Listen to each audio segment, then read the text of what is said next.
Selamat pagi semua. Dah ada yang dah masuk ke? Kalau ada tolong bagi isyarat.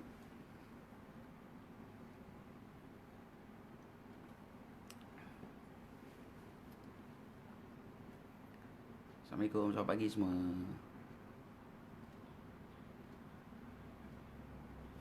Nampak tak? Dengar suara tak? Clear tak?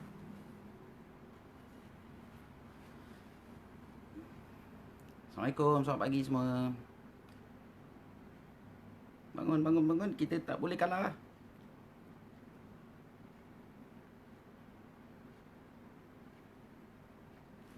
Assalamualaikum, selamat pagi. Kalau dah ada sesiapa, tolong respon. Ada. Siapa kat situ tu? Peserta ke? Guru setia ke? Dah banyak lah. Bubble-bubble dah keluar. Selamat pagi semua. Okey, kita terawal sikit ke? On time, on time. Kita on time. So maybe sementara kita tunggu sahabat-sahabat lain masuk. Terang dan jelas. Mata ni rabun sikit. Okay, so maybe sebentar kita tunggulah few minutes sebentar dia masuk. Tapi at the meantime, you dalam saluran yang betul. You bersama saya. Saya kenalkan diri sikit. Nama saya Coach Wan. Nama penuh Wan Arjunawan. Daripada Entrepreneur Culture Incorporated. Maybe kita start first kali dengan ucap terima kasih di atas inisiatif pihak IKM, Institut Koperasi Malaysia. Dulunya dipanggil MKM je tak? Maktab Koperasi Malaysia kan. Tapi sekarang dah rebranding. Saya yakin rebranding tu datang dengan tanggungjawab yang lebih besar, datang dengan mandat yang lebih besar. Bukan benda yang senang lah. So selamat pagi tu Cik Razali, Cik Syariza, Long Rahim. Sorry kadang-kadang saya angkat spek ni besar rabun dekat lah. So bagi siapa yang baru join, selamat pagi. Terima kasih. Pada hari Isnin bangun awal pagi untuk ilmu. Okay. So saya Coach Wan. Bagi siapa yang masih belum kenal saya, Wan Arjunawan. So siapa saya, sikit saya bagi perkenalan diri sementara tunggu sahabat-sahabat lain datang. Saya tahu boring nak dengar tapi sikit perkenalan diri. So nama saya Coach Wan, bukannya coach sukan ataupun coach bola, tapi very much saya adalah coach usahawan, a business coach. Company saya ataupun diri saya sendiri, saya dah jadi usahawan dah 25 tahun. Jangan tanya umur saya berapa, tapi dah 25 tahun dalam perniagaan. Walau bagaimanapun, sebagai seorang trainer, coach atau consultant dah 16 tahun. Ini tahun ke-16. Dan sepanjang saya menjadi usahawan, saya dah lalui pelbagai nature business yang saya rasa saya faham lah apa itu keusahawanan yang bermula daripada kecil sampai ke level franchise. Dan saya rasa konteks itulah saya rasa saya cukup memahami tekanan dan kesan yang tengah dihadapi oleh semua, kan. Jadi insyaAllah hari ini bukannya kursus, so tak banyak benda saya mengajar. Dan dalam masa yang pendek, ada kata sound tak bagus, slow. Okey, saya cuba kuatkan. Ni sekarang clear ke tak clear? Kalau clear, bagi respon clear. Saya cuba dekatkan ni. Okey, so di mana saya tadi Okey, so sebagai usahawan saya faham kesanan dia, dan apabila saya menceburkan diri dalam bahagian coaching, training dan konsultasi itu, maka saya rasa saya guide dengan penuh passion. Saya tak nak usahawan-usahawan go through benda-benda yang boleh dielakkan sebenarnya. Okey, so bagi yang baru join, terima kasih kerana join pagi-pagi ni. Jangan risau, tak tertinggal apa-apa, baru je start. Okey. Saya nak ucapkan terima kasih dulu atas inisiatif IKM ataupun Institut Koperasi Malaysia. Tahniah. Saya rasa you antara yang agensi terawal lah kot yang mula buat inisiatif bersiri macam ni. tahniah Institut Koperasi Malaysia daripada zaman MKM kepada IKM sekarang, tapi saya tengok kesungguhan dan komitmen warga kerja, pegawai-pegawai begitu committed turun padang untuk membantu koperasi. Dulu turun padang fizikal, sekarang ni online pun tetap dengan semangat yang sama. Dan ini juga kita nak ucap terima kasih kepada MEDEC ataupun Kementerian Keusahawanan dan Pembangunan Keusahawanan dan Koperasi. Bagi siapa yang baru perasan ada pertukaran pada nama kementerian. So it's MEDAC Ministerial of Entrepreneurship Development and Cooperative. Jadi Institut Koperasi Malaysia ni adalah salah satu agensi yang dipertanggungjawabkan di bawah MEDEC. Okay, so kita just kenalkan dulu sementara tunggu beberapa minit lagi, mungkin ada sahabat-sahabat lain tengah nak masuk. Saya nak tanya lagi sekali, suara saya clear ke tak? Okey ke? Okey, so sementara kita start, saya maybe highlightkan dulu beberapa benda yang saya nak buat. Masa kita tak banyak kita dalam 30 minit ke 45 minit insya-Allah. So apa yang saya akan buat, kita akan pecahkan kepada maybe 3 segmen utama. Segmen pertama, segmen sekarang, segmen kita kenal-kenal sikit. So maybe kalau boleh sambil saya tengah bercakap ni, tolong share daripada mana dan industri apa you buat. Jadi bila saya nampak industri apa yang ramai hari ni, so insyaAllah maybe contoh-contoh yang relevan kepada industri itu, maybe saya akan cuba ke sana. Saya punya style tak suka buat skrip awal. So hari ni tak ada banyak slide, tak ada apa, ni backdrop aja. Pasal ini bukannya kursus atau bengkel dan sebagainya. So more kepada kita kupas beberapa benda. Plus tajuk pada hari ini adalah kita tak boleh kalah. Jadi tajuk ni is not technical. Tajuk ni adalah soft skills. Dia banyak benda melibatkan mindset, melibatkan maybe kadang-kadang tu emosi sikit sebanyak. Saya rasa dalam keadaan PKP, of course kesan dari segi bisnes satu, tapi saya rasa lebih penting adalah apa kesan dia kepada emosi kita sebagai usahawan, sebagai pemilik. Itu bagi yang dah in business. Tapi maybe juga yang dalam grup ni akan ada juga maybe orang yang baru tengah rancang nak buat bisnes. Baru tengah berimpi-impikan. Tiba-tiba jadi pula benda-benda potong steam macam ni, ya tak? Jadi benda ni relevan. Dia relevan hari ni yang kita nak cakap ni, relevan untuk secara am. Dia relevan untuk usahawan yang baru nak start. Dia relevan untuk usahawan yang dia sebelum COVID ni dia baru start. Satu tu baru rancang nak buat tapi tak start lagi. Tapi ada juga antaranya yang kesiannya baru je start. Tak sampai 6 bulan start. Dan pastinya juga ada dalam grup ni otai-otai yang mungkin dah berpuluh tahun, yang maybe dah lebih lama daripada saya, dah mungkin dah lebih 30-40 tahun dah in business.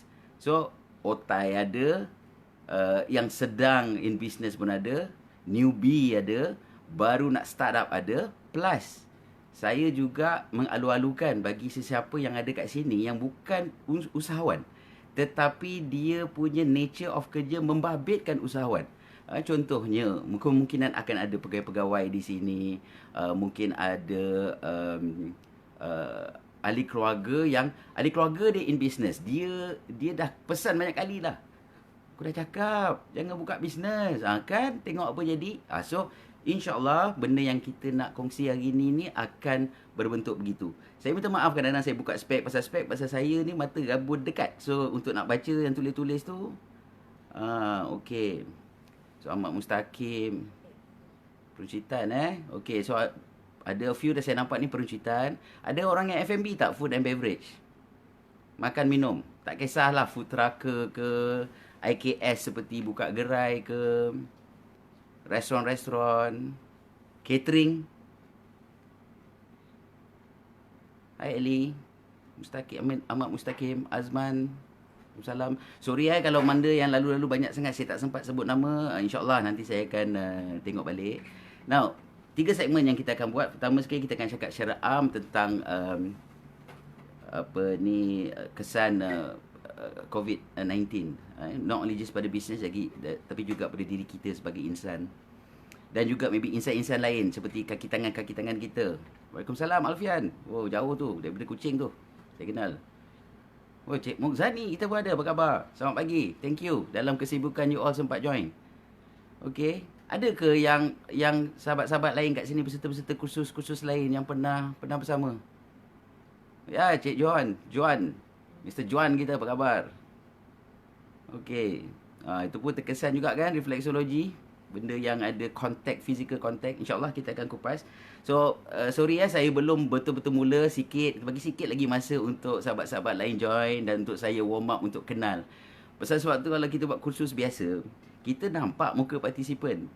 Dalam keadaan ni dah pelik pula. Saya cakap, saya tengok muka saya sendiri sebenarnya. Inilah dia kesan, antara kesan. New norm dia. So, ada FMB Bazar Ramadan tahun ni tak ada. Okay. So, part pertama, kita kenal-kenal sikit. Kemudiannya saya akan terus, segmen kedua, saya akan terus masuk berbincang sikit tentang tajuk ni. COVID-19, kita tak boleh kalah. Okay. Jauh tu. Alia dari Cameron Highlands. Tak apa, walaupun PKP tapi tempat sejuk kan. Makan strawberry kan. Mana Ci?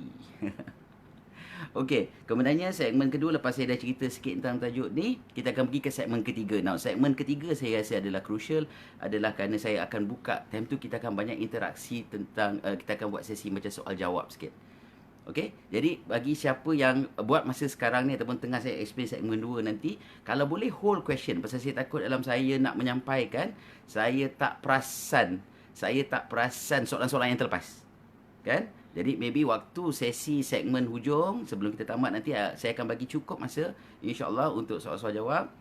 Ya, Cik Aris Andrea jauh dari Terengganu. Apa khabar? Selamat pagi. Awal pagi bangun waktu PKP ni kan. Bagus. Okey. So, Assalamualaikum. Kita nak dekat mula. So, saya nak ucapkan dulu selamat datang ke saluran yang dianjurkan oleh IKM ataupun Institut Koperasi Malaysia, dan dia adalah agensi di bawah MEDEC, Kementerian Pembangunan Usahawan dan Koperasi. Tahniah lagi sekali di atas inisiatif ini, inisiatif yang peduli rakyat, yang nak membantu apa yang boleh. Pihak IKM ni saya dah kenal dah lama, bukan pasal saya cakap ni kerana mereka jemput, tapi saya dah bertahun-tahun actually sering dapat jemputan daripada pihak MKM dulu, sekarang dipanggil IKM. Hati ada taman. Dia orang ni semua hati ada taman, bekerja luar daripada waktu biasa. Jiwa memang jiwa orang koperasi lah. Jiwa orang koperasi betul. Nanti kita cakap sikit tentang maybe koperasi. Okey? Keusahawanan dan juga ada sikit tentang koperasi. Okey? So, Assalamualaikum. Datang jauh-jauh tu mana tu? Miri Sarawak Dena, Jaibit. Sorry ya. Mariam Mariam. Okay, jumpa lagi kita Okey. So, jom kita start off dulu dengan COVID-19. Okey, tajuknya kita tak boleh kalah. Sebelum tu saya start dengan soalan yang pertama dulu. Respon kat situ. Saya nak tengok interaktif sikit. Tapi jangan tanya soalan lagi, yang tu hold kat ujung Share dengan saya, apakah satu kesan yang paling memberi impact pada diri you? Pada diri saya tak tanya bisnes lagi, pada diri you bila berlakunya COVID-19 ini yang menjurus kepada PKP. Boleh share apa antara kesan paling utama kepada diri you as a person, sebagai seorang insan? Come share sikit, tengok.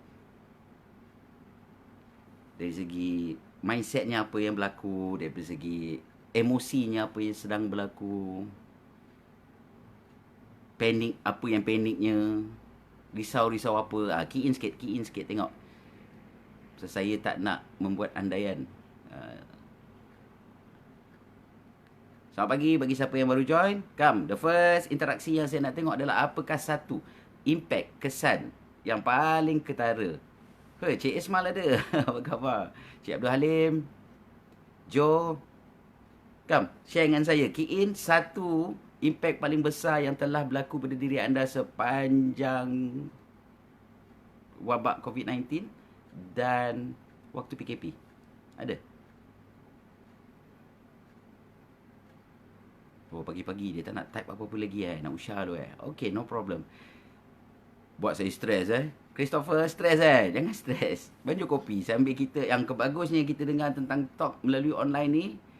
You all nak pakai kain pelikat boleh, nak minum kopi boleh, kan? Tapi saya pakai betul, saya pakai seluar. Saya tak pakai half kat sini. Okey. Tak pakai kain, pakai seluar. Okey, so secara amnya, kesan pada diri sendiri, Sarah. Pelupa tarikh, pelupa hari. Oh, hilang punca pendapatan, okey? Itu dari segi bisnes. Dari segi emosi, okey lah. Sambil kawan-kawan tengah share, secara amnya, nombor satu yang saya rasa semua boleh agree adalah kita terperanjat. Kita tidak bersedia. Betul? Now, bila kita terperanjat, secara normal reaksi manusia bila dia terperanjat, terkejut, selalunya apa yang akan berlaku? Orang mula akan jadi emotional. Kan? Orang akan jadi emotional dan dia akan melatah. Melatah dari segi reaksinya. Now, sebagai usahawan nak jadi usahawan ni tak cukup hanya dengan ada semangat. Ramai rata-rata usahawan saya jumpa ni semangatnya tinggi. Tapi apa yang kurang adalah kadang-kadang strategi dia. Tak ada strategi. Umpama macam berperang dengan semangat nak berjihad tetapi tidak mempunyai strategi. Dia ikut emosi. Now, dalam keadaan yang mencabar ni, kalau kita tidak meletakkan strategi, kita lebih kepada emosi, kita banyak melatah, maka kita akan mula buat keputusan-keputusan yang tidak efektif, tidak efisien. Okey? Tu ada tu. Sarah kata terperanjat dan tak bersetuju. Apa yang dia tak bersetuju? Tak apa, nanti cerita. Panik, emosi, tak ketahuan. Jadi tak apa. Yang itu berlaku di peringkat awal. Di peringkat awal jangan kata siapa. Saya pun panik. Adat. Kalau kita tak panik, kita kata biasa je. Saya rasa kita tak cukup manusia kot. Memang jiwa tu keras lah. Walaupun ada gambar-gambar saya tengok profil, ada yang brutal-brutal juga muka. Tapi saya rasa hati dia taman semua tu. So apabila kita terperanjat, kita terkejut, kita mula melatah dengan membuat keputusan-keputusan yang lebih teruk. Contoh yang melatah. Banyak businessman saya jumpa, atau usahawan yang saya berkomunikasi sepanjang tempoh PKP, the first week dah mula cakap tentang nak tutup bisnes. The first week dah mula cerita tentang nak buang staff. Ada juga yang agak kritikal. Reaksinya terus kata, aku nak tutup bisnes.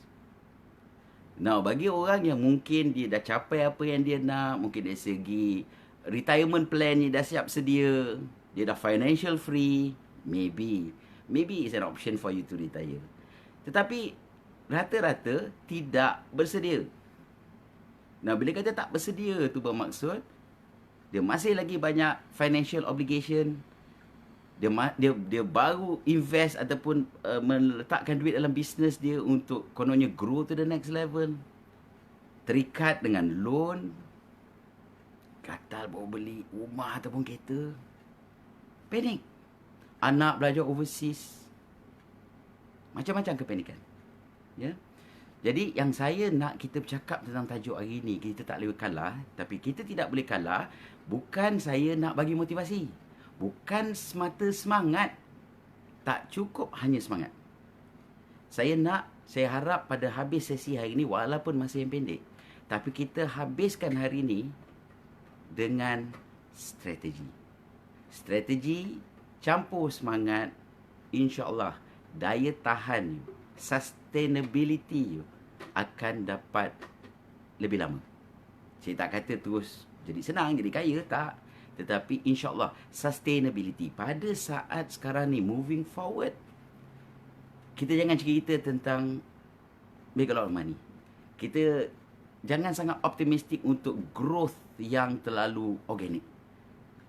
Let's talk pasal sustainability, daya tahan kita. Daya tahan kita sampai keadaan lebih kondusif untuk kita grow to the next level. Okay? So Bagi siapa yang baru join, selamat pagi. Nama saya Coach Wan. Anda dalam siaran yang betul. Siaran ini dibawa oleh Institut Koperasi Malaysia, agensi di bawah Kementerian Pembangunan Usahawan dan Koperasi. Okay? So, itu part pertama. Bila berlaku ini, first dah terperanjat, tak apa, tarik nafas. Jom kita siap sediakan diri kita. Dan hari ini kita akan berkongsi sikit tentang bagaimana kita nak buat persiapan untuk daya tahan. Dan insyaAllah bila keadaan lebih baik untuk kita go back to the next level. Okay. Istilah new norm. Tahu tak apa benda new norm tu? Kita dengar daripada ucapan PM menyebut tentang new norm ataupun kebiasaan baru. Kebiasaan lama adalah bagaimana yang kita sebelum ni. Kita jumpa, kita salam, kaki tangan kita jalankan tugasan secara manual. Bos-bos terfikir, terlintas, panggil meeting, bagi arahan jauh. Tapi saya rasa new norm yang tengah berlaku sekarang adalah hikmah. Kita kena review balik semua benda. Semua benda yang kita daripada dulu, kebiasaan lama kita dah kena bersedia untuk kebiasaan baru ataupun new norm. Apa agaknya antara new norm yang ada? So, maybe ini yang kita nak start berkongsi dulu. First kali, tip saya adalah perhatikan business model masing-masing. Business model bukan modal business model. Business model tu adalah maksud dia bagaimana cara kita menjalankan perniagaan kita seharian. Apakah business model kita? So macam F&B, food and beverage, dia ada business modelnya. Dalam F&B sendiri pun dia ada beza. Dia antara yang menjaga gerai tepi jalan, business modelnya berbeza. Yang buka menjaga food trucker, dia ada business model yang berbeza. Yang buka fast food business modelnya berbeza. Yang buka catering, business modelnya berbeza. Yang buat konsep restoran, cafe, business modelnya berbeza. Yang buat fine dining, yang high end punya, coffee house apa sebagai, business modelnya berbeza. So, saya bagi contoh F&B. Kedai runcit pun sama. Dia ada banyak business model. Ada business model yang kedai runcit konvensional, kedai-kedai runcit biasa kita jumpa kat kampung ataupun di tempat-tempat biasa. Ada juga kedai runcit yang konsepnya convenience store macam 7-Eleven, Family Mart dan sebagainya. Betul? So, nombor satu tips yang saya boleh bagi adalah perhatikan balik business model you tengah buat sekarang. Business model you haruslah ambil kira the new norm. Saya bagi beberapa contoh to start the new norm. Kalau dulu interaksi manusia dengan manusia dia dekat. Mungkin bermula dengan salam. Mungkin kebanyakan benda ni ada physical touch. Tapi keadaan new norm sekarang, kita menggunakan otomasi, kita menggunakan mesin, teknologi dan penggunaan touching, physical ataupun manusia yang minimum. Bukan bahawa manusia ataupun sumber manusia tak penting, tidak. Tetapi kita kena ubah new norm tu. Kita kena ubah untuk selari dengan new norm tu. Itu satu. Apakah new norm lain? New norm lain adalah level kebersihan, hygiene, sanitization. Kalau dulu kita nak tengok orang basuh tangan begitu kerap, jarang. Itu old norm. Tetapi new norm, lagi banyak basuh tangan, lagi banyak klien nampak kita basuh tangan, lagi banyak klien nampak tim, staff kita basuh tangan dan sanitize. Persepsi dia tentang hygiene, kebersihan dan sanitization di premis kita tu tinggi. So, bila orang yakin, ini semua tentang persepsi bila orang yakin, maka your business akan ada advantage berbanding orang lain. Saya bagi example. Selepas PKP ni, katakan kita dah mula boleh lepak kat kedai makan. Adakah kita lebih yakin untuk duduk kat kedai makan, kalau boleh duduk lah Adakah kita yakin dengan kedai yang kita nampak tak pakai mask, tak pakai glove, tak ada sanitizer, berbanding dengan kedai yang Masuk je ada check temperature. Masuk je ada pula tempat untuk free hand sanitizer. Kita tengok kaki tangan dia pula siap berglove. Jangan kata glove, ada mask. Dan orang-orang yang kritikal yang handle makan kita bukan saja ada mask, dia ada face shield. Dan you nampak sambil you order, you makan, you nampak staff kat kaunter 10 minit, nampak dia tengah spray sanitizer lap kaunter. Kemudiannya payment pula, payment yang digunakan digital payment, bermaksud pakai Wave, pakai QR code, maka tidak banyak transaksi cash. Cash tu, orang kata duit tu kotor, metaforik. Duit tu kotor mungkin metaforiknya pasal ramai orang gunakan duit untuk buat benda-benda yang silap. Ataupun dia mungkin, itu maksudnya, duit tu kotor, literally. Bermaksud kuman yang berada di atas duit tu bertukar-tukar tangan kan. So bayangkan berbalik pada contoh yang saya bagi tadi, mana persepsi you lebih yakin. Kedai tadi yang satu tu yang dengan tak ada social distancingnya, dengan tangan dia pegang duit, dengan tangan sama jugalah pegang makanan kita ataupun pegang produk yang kita nak beli. Tak ada face mask. Kalau pakai face mask pun ambil syarat. Face mask bukan tutup hidung dan mulut, dia pergi tutup dagu. Nampak tak trend tu? Pakai face mask tapi face mask dia dekat dagu. Dia yang lebih parah, dia pakai face mask. Face mask dia tutup mulut. Hidungnya masih lagi tak tertutup. Konon tak boleh nafas. That's the whole point kan? Ada yang paling kronik sekali, face mask tutup sampai ke mata. Itu memang kacau lah. Kan? So my point adalah, bayangkan kita incorporatekan apa saja yang KKM cakap ataupun pihak kerajaan tengah cakap sekarang. Jangan jadikan itu sebagai satu halangan kepada bisnes. Yes, dia memang pelik pasal kita masih fikir dengan old norm. Tapi kalau kita nak move forward ke depan dengan new norm, tips-tips yang dibagi kepada kita sekarang ni, nak tak nak kita guna pakai. Kita kena aplikasikan. Bukannya keadaan mengubah ikut bisnes kita, tapi kita yang mengubah bisnes model kita kepada keadaan semasa. Ada yang kata, alah, tak payahlah. Aku dah biasa dengan cara macam ni. 20 tahun, 30 tahun, okey je. Dah bergenerasi dah bisnes aku. Daripada zaman Tok Wan, sampailah ke sekarang. Kenapa aku perlu tukar? Orang lain nak tukar, dia punya pasal. Boleh, teruskan. Cuma saya minta satu je. Jangan mengeluh. Apabila you dah tak boleh lagi compete, tak ada siapa anyai apa-apa pada you, tapi customer yang dah tukar dia punya persepsi dan mula beralih kepada pesaing kita yang lain. Okay? So, ready tak ready, suka tak suka, perhatikan business model. Business model yang perlu kita ubah daripada apa yang kita buat selama ni, harus ambil kira the new norm. Tahun ni adalah tahun pertama yang kita menyaksikan bahawa umrah tak dapat pergi, haji tak dapat pergi, solat Jumaat tak ada, solat berjemaah tak ada. Tak ada pasal Ramadan. Tadi ada sahabat yang share kata, oh tahun ni tak ada pasal Ramadan. Tahun ni juga adalah tahun pertama yang mungkin balik tak balik kampung raya kita tak tahu. Semayang raya kita tak tahu. Mungkin tak ada. Tapi nampak tak bagaimana usaha lain tetap dibuat. Orang dah mula mengaji online, dah hafaz Quran online. Jangan kata di Malaysia saja. Ada semalam saya baru tengok seluruh dunia. Rakyat Malaysia di seluruh dunia online dan mengaji. Dan berapa ramai orang mungkin dengan apa yang berlaku sekarang ni dah mula merindukan masjid. Adat manusia, time waktu boleh pergi tak nak pergi, time kata tak boleh pergi nak pula pergi. Mungkin hikmahnya selepas ni.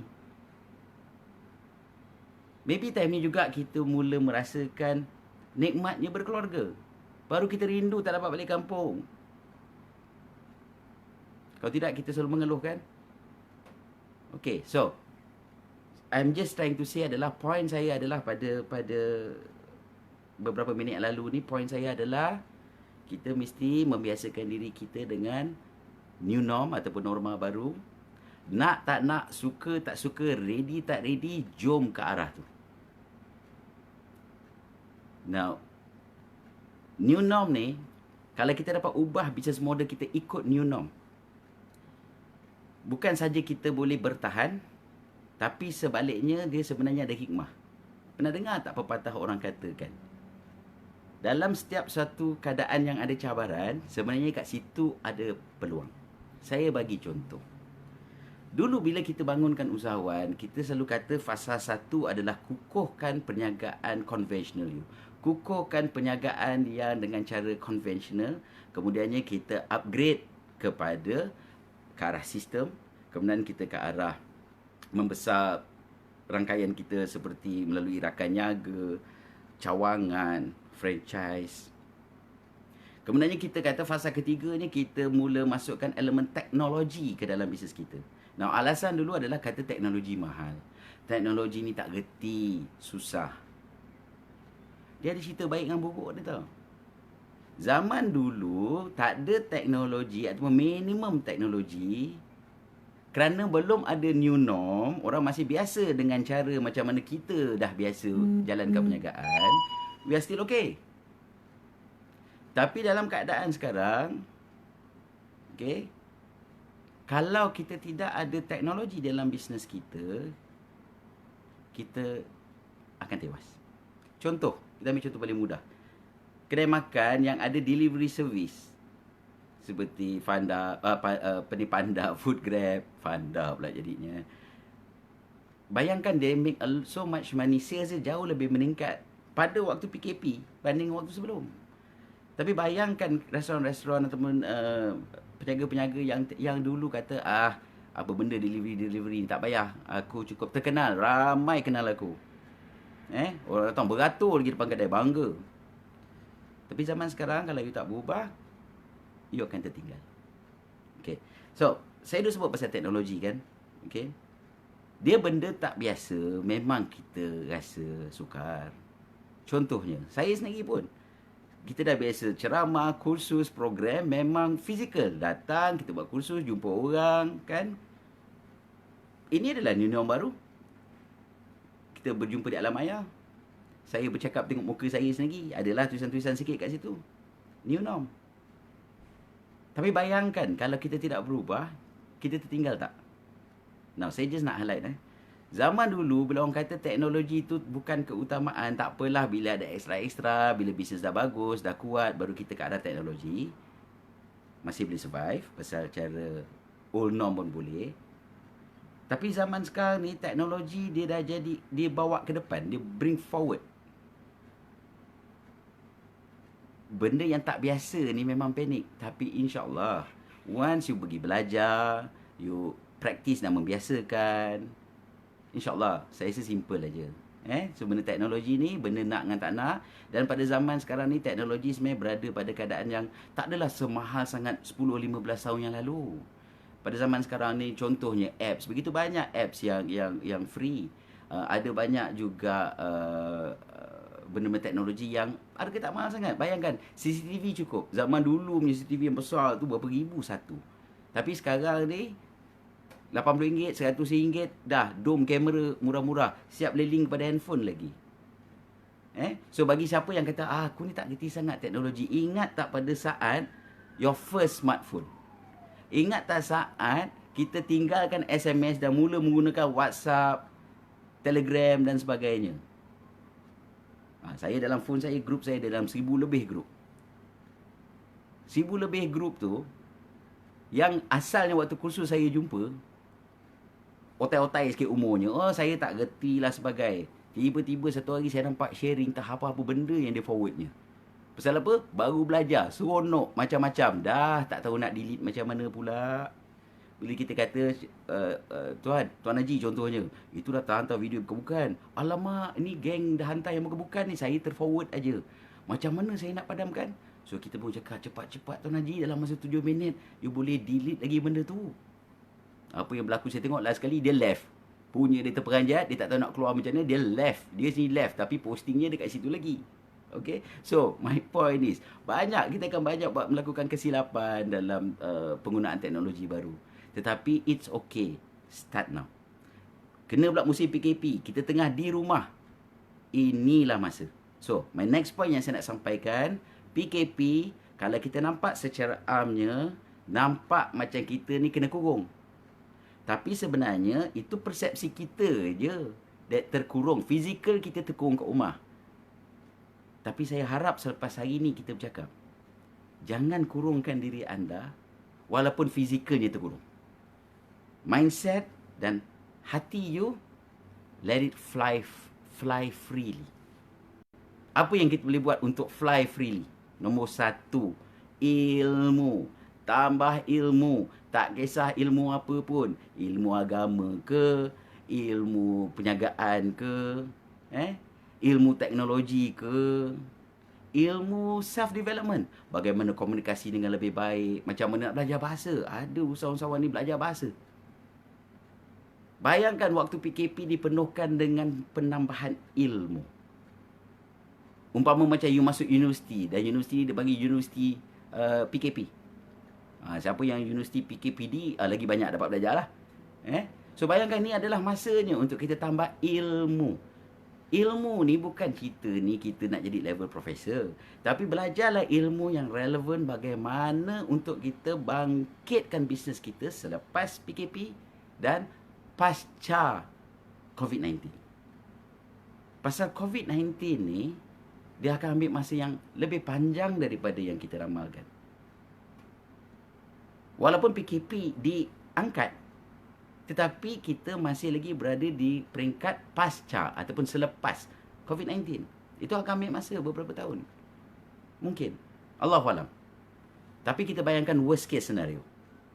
So sayang tak kalau kita gunakan masa ni untuk 2-3 bulan mengeluh, mengadu, fokus kepada masalah. Hari berjalan. Nothing will happen to our business, nothing will happen to our life. So, poin yang saya boleh sampaikan sewaktu PKP ni, gunakan masa ni untuk tambah ilmu. Apa saja ilmu? 1. Second, tambah kemahiran. So, ilmu banyak benda yang melibatkan kat sini. Okay, kemahiran banyak melibatkan kat sini. Kemahiran tangan, contohnya. So, siapa yang tak erti masak, belajar masak supaya lepas ni kalau you tokek restoran, you lebih tahu banyak benda. Jangan main harapkan tukang masak kita je. Okay? Kalau you adalah orang yang dalam bidang teknologi, inilah masanya you cuba create macam-macam benda. Okay? Jauh lebih baik daripada mengeluh.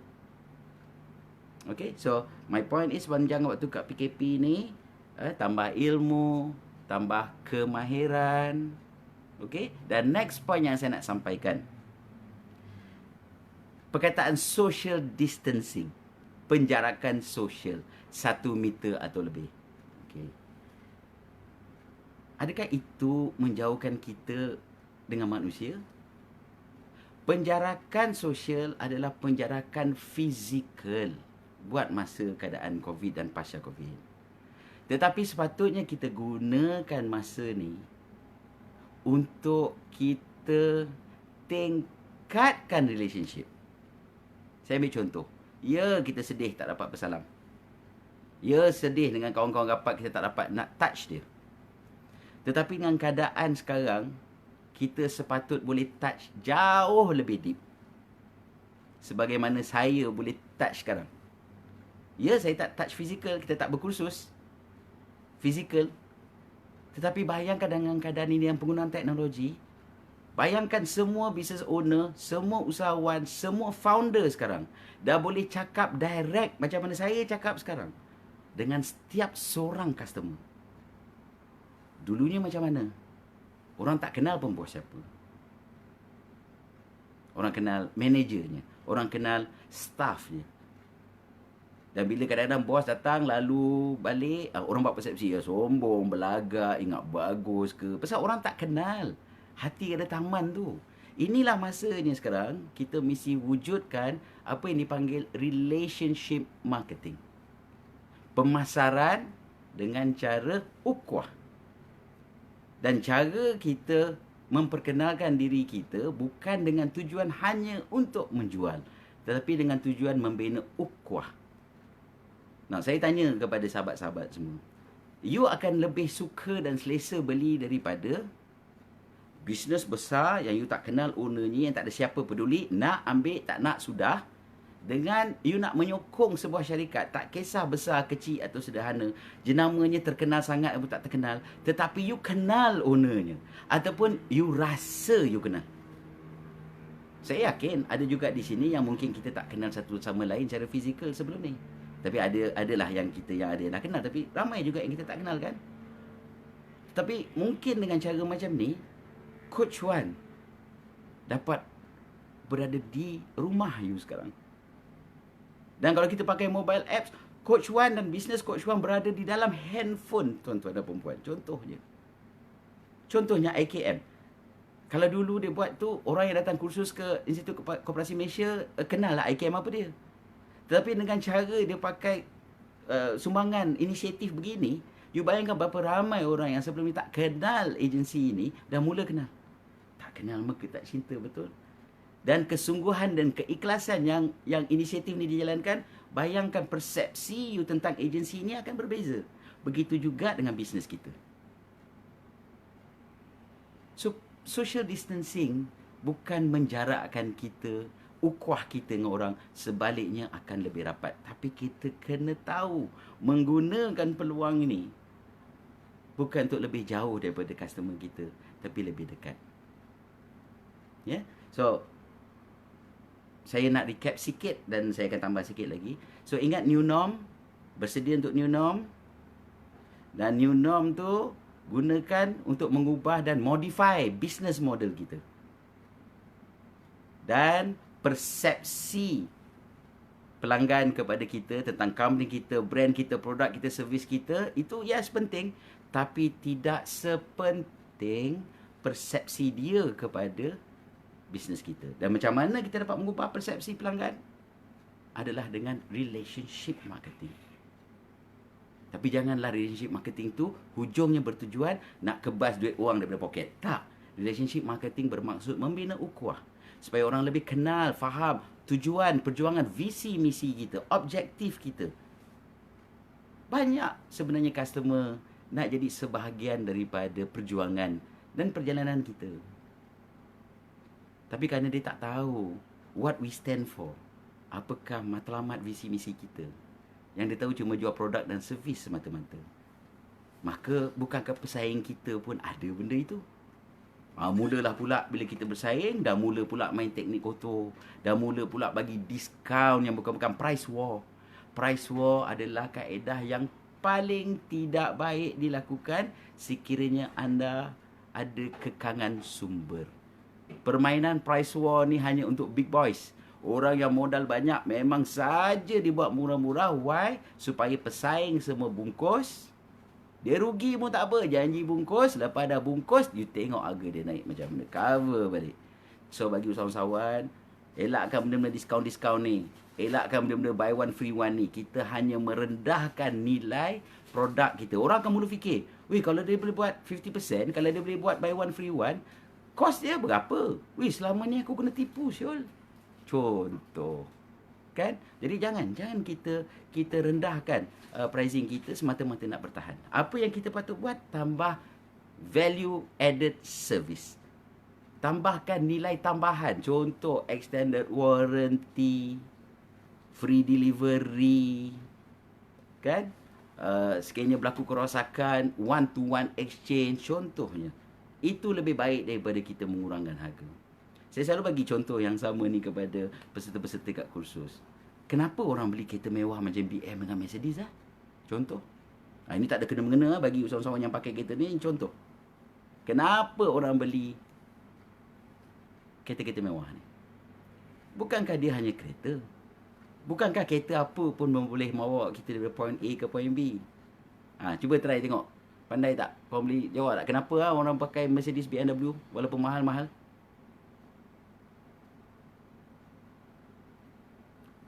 Orang beli macam tu pasal status. Bayangkan BMW dan Mercedes dah mula buat dalam PKP ni, dia buat BMW Mercedes buy one free one. Yes, sales mungkin meningkat pasal rakyat marhain. B40 pun dah mula beli kereta Mercedes dan BMW, betul? Grab semua tukar BMW Mercedes. Tapi siapa yang akan jual dulu? Dan siapa akan berhenti menjadi customer BMW dan Mercedes? Orang-orang yang bayar untuk status tersebut. Jadi saya harap jangan kita tersilap langkah tu. Yes, pricing strategy is one thing. Tetapi kalau kita salah buat, of course kalau kita jual harga yang terlalu melampau sangat apa sebagainya, memang cik naas lah, kan? Kalau harga sebuah BMW sama harga dengan sebuah private jet, naik lah juga, kan? Berpada-pada. Tapi my point is, secara amnya, what I'm trying to say is that, jangan the first langkah dengan keadaan melatah sekarang, tiba-tiba you pergi campak harga, buang harga. Okay? Cari strategi lain. Itu antara contoh business model. Okay? Tukar business model. Okay. Next point yang saya nak highlightkan adalah tentang strategi. So, strategi, okay, saya tak dapat terlalu spesifik kerana sahabat-sahabat dalam ni datang daripada industri berbeza-beza. Tetapi maybe saya boleh bagi beberapa contoh secara am. You tengok kat mana yang boleh ubah suai, yang sesuai dengan industri dan size bisnes sahabat-sahabat, silakan modify. Ini just am. Okay. Trend baru sekarang adalah micro. Stop thinking pasal nak buat besar-besar. Kalau menu dulu kat kedai kita ataupun senarai produk kita, amboi sampai beribu, beratus jenis. Okay? Scale down. Ambil core product. Kita pegang benda yang fast moving. Okay? Kerana stok yang banyak sebenarnya adalah duit dalam bentuk barang. Dan kalau kita tak ada turnover tu, then duit kita sangkut dekat stok. Okay, so my point adalah, kalau you melibatkan trading dan sebagainya, jangan hold too much stock. Tapi jangan sampai stok terputus pula. So yang fast moving, yang slow moving, yang seasonal punya produk, you kena buat analisa dia. Okay, that's one. Second, avoid kepada buat setup yang besar-besar. 3 tingkat, 4 tingkat, wisma, bangunan, tanah besar-besar. Cadangan saya adalah scale down. Buat dalam skala kecil. So, konsep-konsep skala kecil tapi grow. Grow secara organik. Kecil banyak lebih baik daripada besar, but you put all your eggs in one basket. You meletakkan semua risiko di dalam satu. Okay? So, contoh, saya ambil contoh. Katakan kedai dulu, pasaraya besar-besar. 2 tingkat lagi. Siap ada eskalator lagi contohnya. Dengan keadaan pasar ini, I see lebih baik dibuat skala kecil, convenience store. Tapi di banyak lokasi. Jadi kita spread kita punya risiko di banyak tempat. Dan dengan banyak outlet kita tu, kita dapat pecahkan tim kita daripada ramai-ramai satu tempat kepada lokasi berbeza. Maka risikonya, mungkin ada satu tempat bagus, 2 tempat bagus, dapat cover kepada satu yang kurang bagus sales dia. So, is leveraging. Tapi kalau semua berjalan dengan cantik, alhamdulillah. Next, bila you buat dalam skala kecil, kan kos operasinya lebih murah. Air, elektriknya lebih murah. Kan? Kaki tangan tak perlu ramai sangat. Rental tak payah mahal sangat. So bagi sesiapa yang tengah rasa frust nak tutup terus, sabar, relax. Maybe apa you boleh liquidkan, kemudiannya buka skala kecil tapi di beberapa lokasi. Jangan pandang rendah kepada usahawan kecil. Pasal kejayaan seseorang usahawan bukan kepada saiznya. Okey? Saya bagi contoh. Saya bagi senario, 2 senario. Senario A, senario B. Kedai A, 10,000 square feet size. Bangunan 2 tingkat, atas bawah. Staff ada 15 orang. Fully air condition. 24 jam 7 hari seminggu yang beroperasi. Berbanding dengan buka kecil, staff 2 orang aja. Saiz mungkin 1,000 square feet atau 800 square feet. Nampak gahnya memang yang saiz besar. Nampak gah. Tapi ya ke yang nampak setup besar tu betul-betul untung? Dan boleh bertahan? Okay? Berbanding yang kecil tadi. Yang kecil tadi tu, walaupun nampak kecil, tetapi dia punya profit margin margin keuntungan dia itu cukup besar. Saya bagi contoh. Kedai yang besar tadi tu mungkin kos operasinya sebulan 20-30 ribu. Mungkin 50 ribu. Mungkin 100 ribu. Yang kedai lagi satu tu mungkin kos operasinya 5 ribu. Bawah 10 ribu. Sales kedai yang pertama tu tolak dengan kosnya silap gaya, untungnya lebih kurang ataupun lagi kurang daripada yang kecil tadi. Pasal apa? Kosnya rendah, walaupun salesnya tak ada tinggi mana, tetapi profit marginnya cukup selesa. So my point is, pasca COVID, jom kita scale down size, scale down jenis produk dan services kita. Fokus kepada core business, trust kita. Apa yang fast moving, apa yang banyak orang suka, itu make sure jangan terputus. Tapi jangan sangkutkan duit kita, jangan sangkutkan tenaga masa kita untuk nak inventory check begitu banyak, beribu-ribu SKU kita ataupun produk yang nak kita buat inventory, berpuluh supplier kita nak kena deal, berbelas kaki tangan diperlukan. Scale down.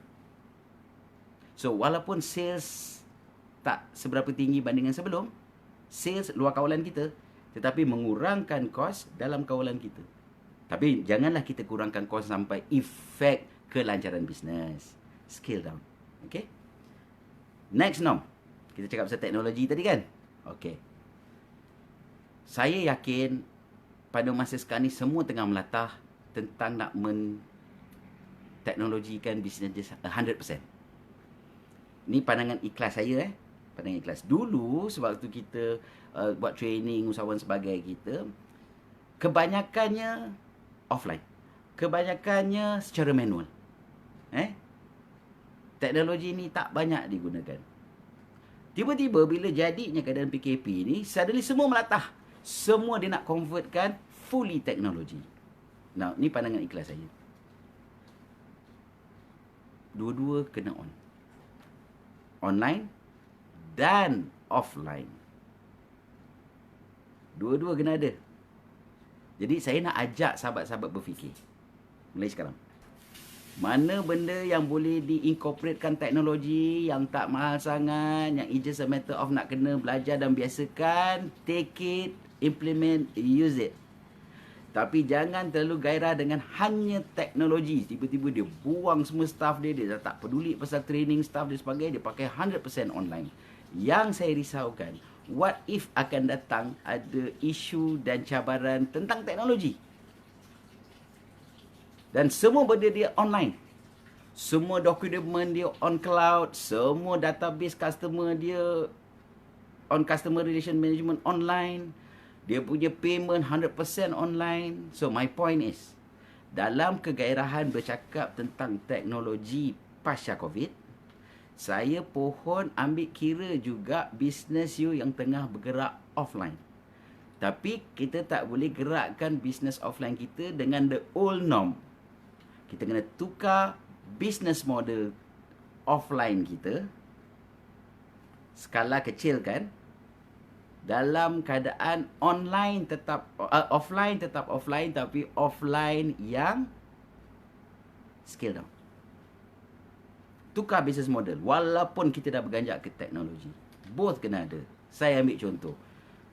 Kita dah mula e-admin, bermaksudnya electronic administration. Pentadbiran kita semua pakai handphone saja, pakai app saja. Semua data kita clouding saja. Yes, do that. Tapi jangan lupa you kena ada backup dalam bentuk hard copy, backup dalam bentuk offline. Okay? So, my point is, imbangkan transformasi kita, not only melatah terus 100% teknologi sampai kita tak ambil kira dah kita punya offline business. Okay? Itu pandangan peribadi saya. Okay? Kerana ramai yang saya dengar sekarang, dia nak switch 100%. Kalau dulu dia tak percaya langsung dengan online, sekarang ni online lah segala-galanya sahaja. So please, adakan keseimbangan dua tu. So saya tak nak menyentuh banyak tentang online teknologi, banyak speaker-speaker yang sebelum ni yang subjek expert tentang teknologi. Tapi saya just nak ingatkan, tolong ada keseimbangan antara offline dan online. Offline tu still jalan, tetapi tukarkan business model dia. Business model yang berteraskan new norm, Dan best practice adalah scale down dari segi size, penggunaan sumber manusia, modal yang digunakan, kos-kos yang dalam kawalan kita. Dan dari segi salesnya, jangan risau sangat pasal sales, focus more on relationship marketing. Bina ukhuwah. Orang tak nak beli, orang tak yakin lagi, tak apa. Keep on bina ukhuwah. Worst case scenario, tak dapat duit, dapat sahabat. Mungkin dia tak jadi customer kita, tapi dia mungkin antara supporter kita. Mungkin dia bukan masuk beli barang kita, tapi dia recommend pada orang lain. Dia buat referral system. Dan referral yang lebih power bukan referral yang bagi commission. Referral yang lebih power, referral yang ikhlas. Dia sendiri refer orang lain kepada kita tanpa mengharapkan apa-apa pun. Why? Pasal dia hargai ukhuwah dengan kita. Relationship marketing. Tak ada kena-mengena dengan social distancing. Relationship marketing. Tak ada kena-mengena dengan dah tak boleh salam orang lagi. Social distancing, relationship marketing yang saya maksudkan tak ada kena-mengena sama ada kita 1 meter atau 10 meter atau 10 kilometer, 100 kilometer daripada klien kita. Okey, itu penggunaan social distancing dengan customer. Now, social distancing dengan supplier, vendor, dengan staff. Ada bos-bos dulu, old model dia, old norm dia, meeting hari-hari. Meeting hari-hari dah satu hal. Bila dah emosi kan, dia marah dalam meeting. Team members bila dengar meeting, dia bukan seronok. Dia dah tepuk dahi dulu. Alamak, ada meeting, mesti aku kena. Sekarang kebaikan dengan keadaan pasca COVID, bila kita menggunakan banyak platform-platform seperti Skype, U-Meeting dan sebagainya, kita boleh meeting anytime. Okay? And kalau boleh saya add on beberapa benda sikit lagi, kemudian kita akan buka pada sesi soal jawab. Ada good news dengan bad news. Good news sekarang adalah, bad news dulu lah. Nak berita baik dulu ke nak berita sedih dulu?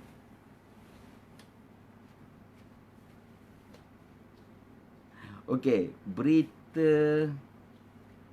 sedihnya adalah dunia sudah berubah.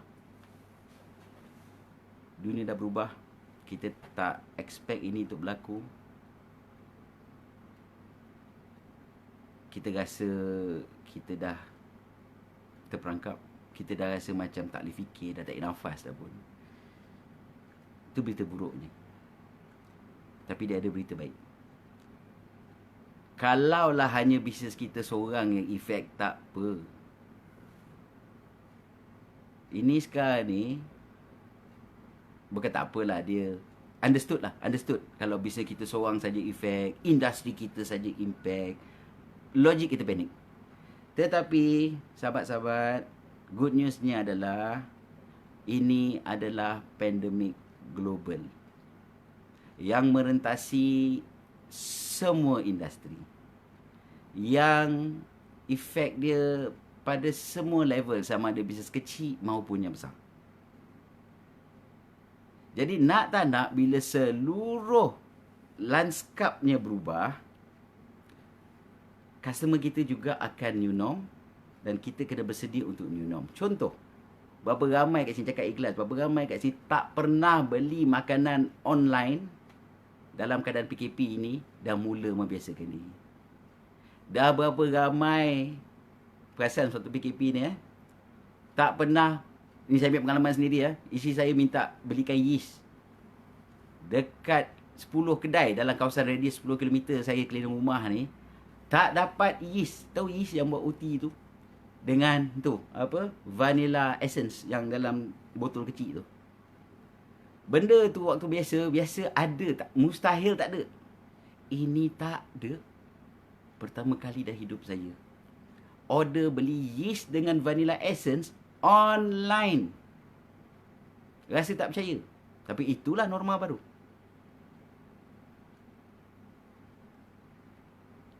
Beli buah, kirimkan buah melalui online. Daripada ladang dipelis, buah harum manis, dipost.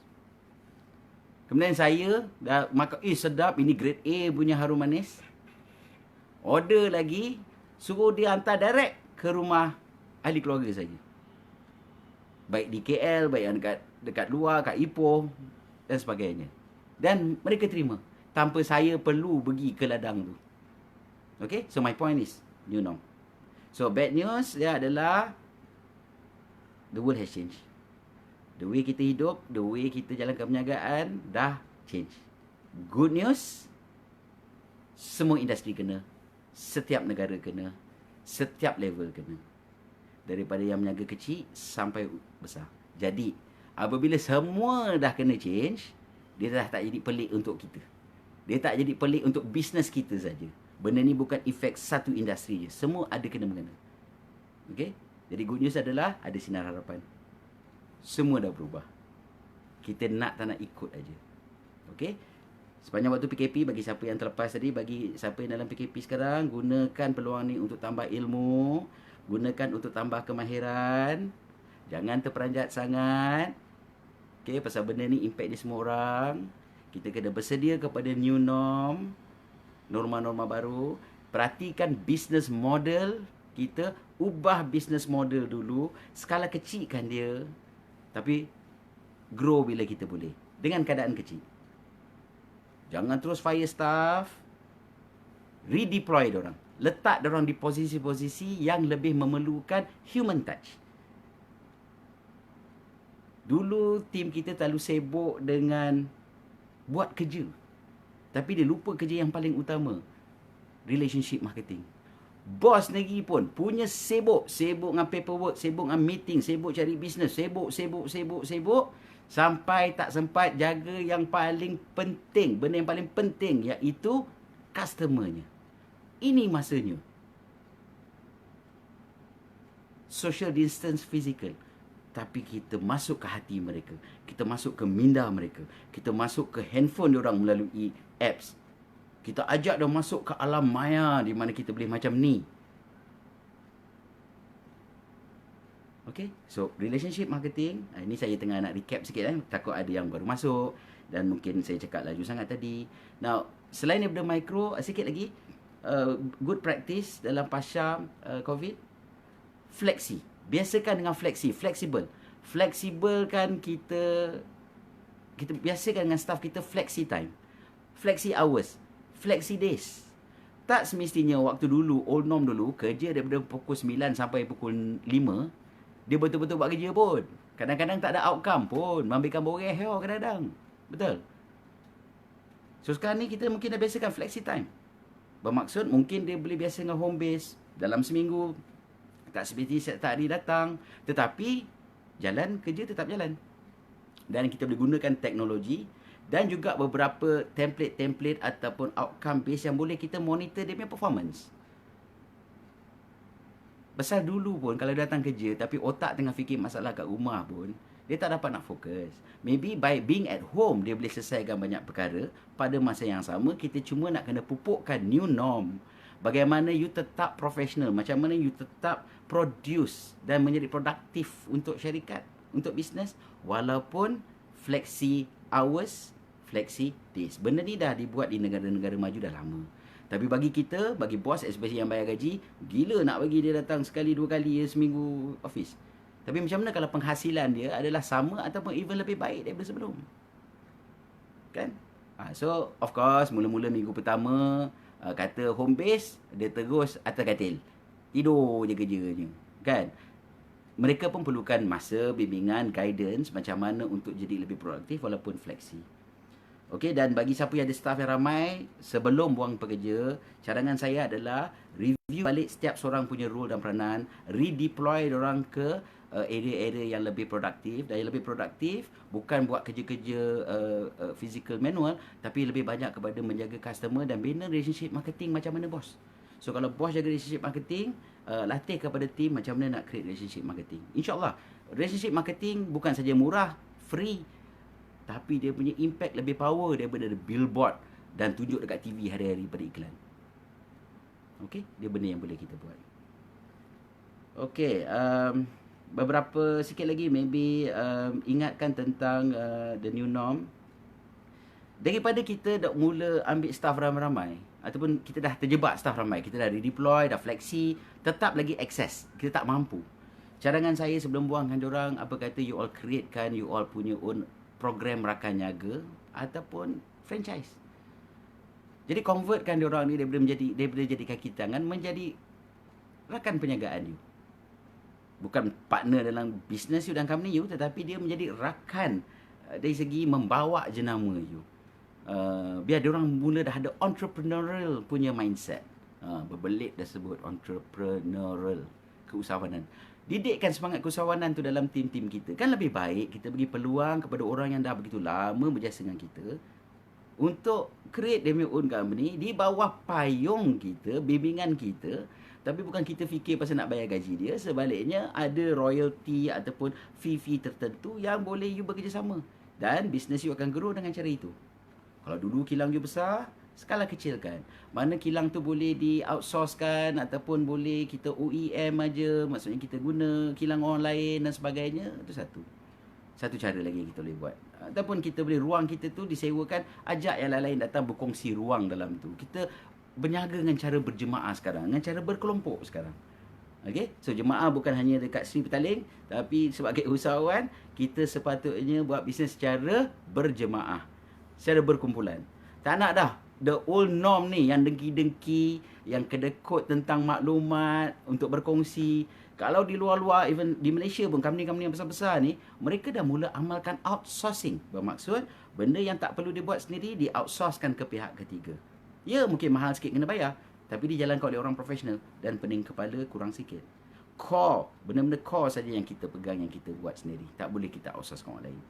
Contohnya macam dekat rumah lah contoh. Seorang suri rumah, mungkin dia boleh outsourcekan basuh bajunya. Dia mungkin boleh outsourcekan masak-masak. Dia mungkin boleh outsourcekan kemas-kemas rumah. Tapi nak layan lelaki tu janganlah outsource pula. Naya jadinya kan.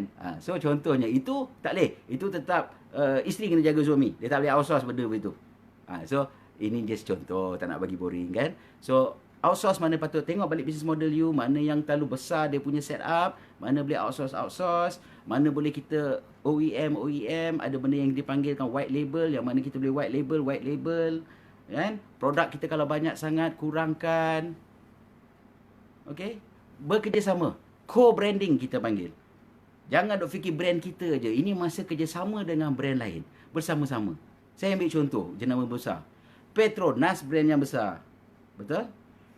Shell jenama yang besar, betul? You perasan tak dalam Petronas dengan Shell akan ada brand lain juga sekarang telah co-branding dengan mereka. Tiba-tiba ada pula 1901 punya hotdog cart kat situ. Ada pula donat Dunkin kat dalam tu. Padahal masing-masing dia kata jenama aku orang kenal, jenama aku hebat, I can stand alone. Jenama yang besar ni pun pandai untuk nak berkolaborasi, yang kita panggil co-branding. Kita yang bisnes, yang brand kita tak adalah dahsyat dekat mana pun, tapi punya angkuh.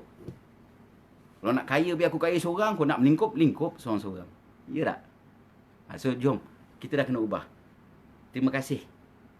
COVID-19 telah memberi kita satu kesedaran untuk dah mula tambah teknologi, untuk tengok balik business model, untuk skala kecilkan tapi grow, bekerjasama dengan cara co-branding, tapi tak panik, tak melatah dengan cara lelong, dengan cara bagi buy one free one, diskaun, harga koyak.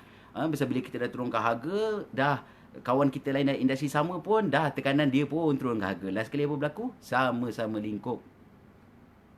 Okay? So kita nak dekat sampai penghujung segmen ketiga ni. Time tu banyak soalan. So saya minta maaf lah ya. Banyak yang tadi saya tengok, banyak sahabat-sahabat yang ada tanya soalan. Seperti di awal segmen tadi saya dah kata, saya pohon soalan ditanya hujung. Supaya time tu memang saya memerhati dan untuk tanya soalan.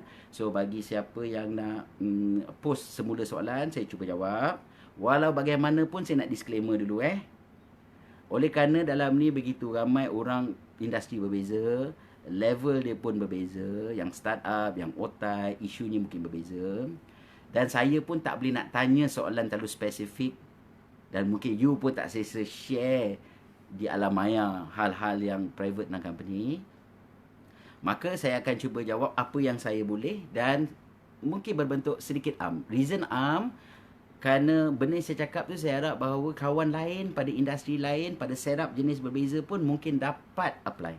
Kalau saya hanya jawab dengan seorang saja, not fair bagi siapa. Tapi insyaAllah, ini bukanlah yang terakhir. Ini sebenarnya baru salam perkenalan. InsyaAllah saya yakin pihak IKM akan ada rancangan long termnya, susulan daripada siri-siri awal ni. Okay? Ada pula call masuk. Okay, so insyaAllah saya akan cuba jawab pada segmen ketiga ni, boleh tanya soalan.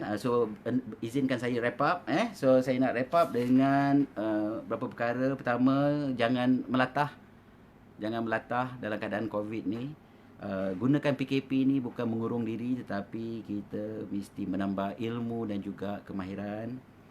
Kemudiannya, perhatikan bisnes kita, jangan terlalu ekstrim hanya teknologi, tapi dia mesti jaga juga yang offline bisnes kita. Offline bisnes kita tu, kalau dulu bisnes modelnya terlalu complicated, terlalu besar, terlalu rumit, cuba scale down kan dia. Dari segi harga, harga jangan price war, jangan main boh je harga, nanti dia akan merendahkan persepsi. Dan kita kena manage persepsi pelanggan dengan baik. Antara yang kita kena jaga persepsi mereka adalah dari segi hygiene, kebersihan, tahap kebersihan, sanitization. Pastikan kalau kita punya business model tu terlalu ramai orang, macam mana kita nak susun. Contohnya kalau kedai makan, seatingnya tak boleh cram lagi macam dulu, tak lagi beratur, yang cram itu mesti ada social distancing. Tapi jaga persepsi, pasal customer ni lepas PKP ni dia dah keluar tak tahu berapa lama lagi. Tapi sesuatu benda yang bila dah lebih 30 hari orang buat, dia dah jadi kebiasaan. So kalau you perasan sekarang, orang dah mula aware tentang bila orang dekat-dekat dengan dia, dia dah akan menjauhkan diri. Dia dah mula aware tentang bila orang suruh tangan kat dia, letak tangan dekat dada. Dia dah mula aware apa yang dia pegang saja sanitize. Sikit-sikit sanitize tangan. Orang dah biasa. Why? Pasal ini dah benda 30 hari ataupun lebih. Dia akan jadi satu amalan. Itu yang dikatakan new norm. So new norm, tip saya adalah setiap kali KKM dan agensi-agensi duk share tentang SOP baru, pay attention.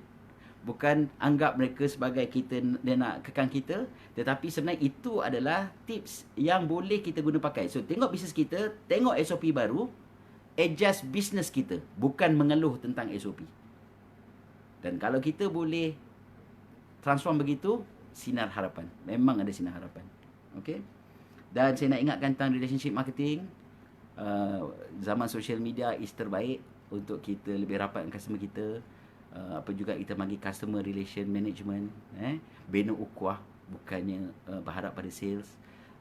Biar lebih ramai customer kenal owner-owner dan foundernya.